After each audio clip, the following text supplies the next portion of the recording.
తాకి పాడేనే రాగాలు. ఈ నేల తల్లి పొట్ట సించుకొనొచ్చే పంటసేల మురిపాలు. మా గాని కురుల అంచు పచ్చంగా మారి మెరిసిపోవు అందాలు. ఆ కొండ కోనలల్ల పొద్దు బొడవంగా కదిలేనంట పాదాలు.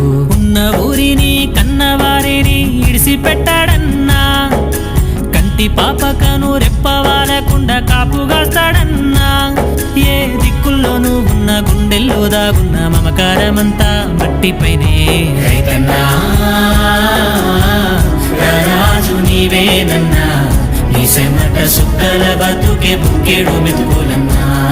ఓ రైతన్నా